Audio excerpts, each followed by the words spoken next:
What we're going to do today is record in some drums using the mouse. I'm doing new live set.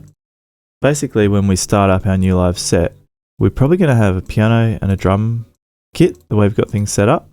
I'm actually going to just work on the drum kit today. So I'm going to click on the piano track and delete it with my delete key. So here I am. I've got a drum kit with empty clips. I'm going to click on the top clip there. And what I want to do is just show you how initially this is in 16th note subdivisions. You've got beat 1, beat 2, 3 and 4, but they're each divided into 4. If we actually draw in with our pencil tool some hi-hats and hit play on that, okay, you'll see I also got some other drums. I just want to show you that that's actually subdividing like 1E and a 2E and a 3E and a 4E and.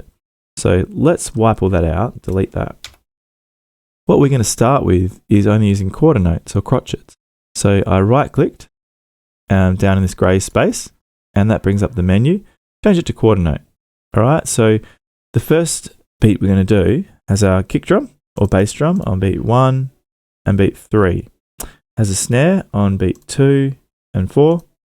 And it has hi-hats on each beat. 1, 2, 3 and 4.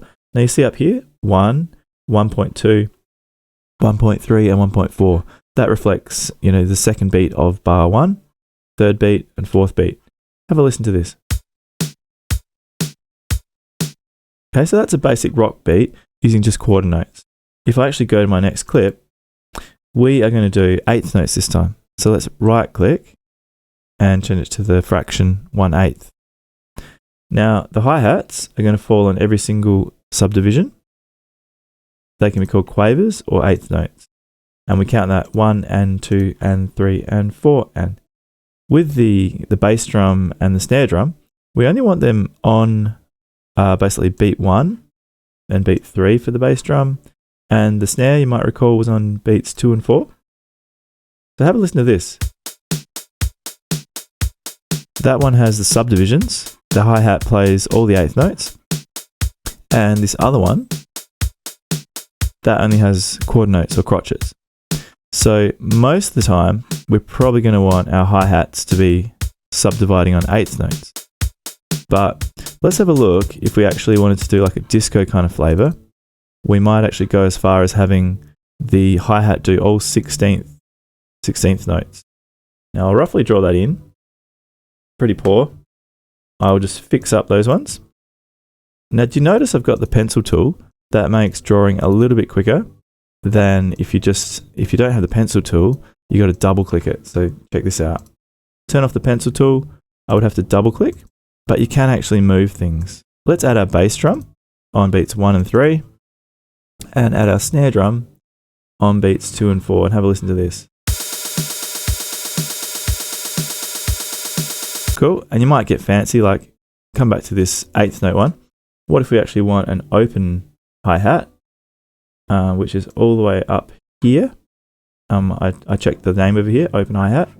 Have a listen to that. Cool variation there. And you might also, on your disco beat, throw in a few variations.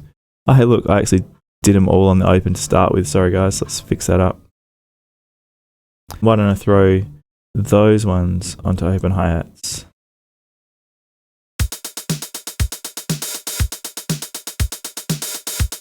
Cool.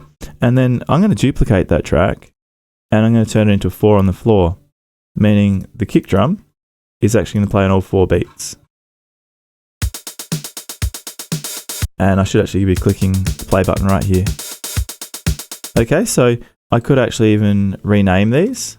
I'm going to call it Disco 4 on the floor.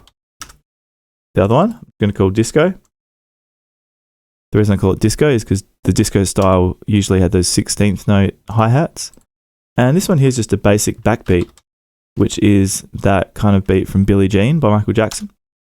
And this first one was actually a really basic beat, which was just our quarter notes or crotchets. So if you can follow through and create those different kinds of beats, first beat is just with crotchets or quarter notes. The backbeat has eighth note subdivisions. You might vary it with an open hi-hat like I have. Then I've done a disco beat that has 16th notes. Then I followed up with a 4 on the floor. I've just added the kick drum to be on every beat. And after that, you might experiment with adding in some extra elements like some cowbells and various other things around the place. So hopefully once you get an understanding of those different subdivisions, quarter notes, eighth notes and 16th notes, that'll really help you to understand what all this means. And we can actually learn how to program them on using the push device instead of using the mouse, which is quite fun. That's it for now.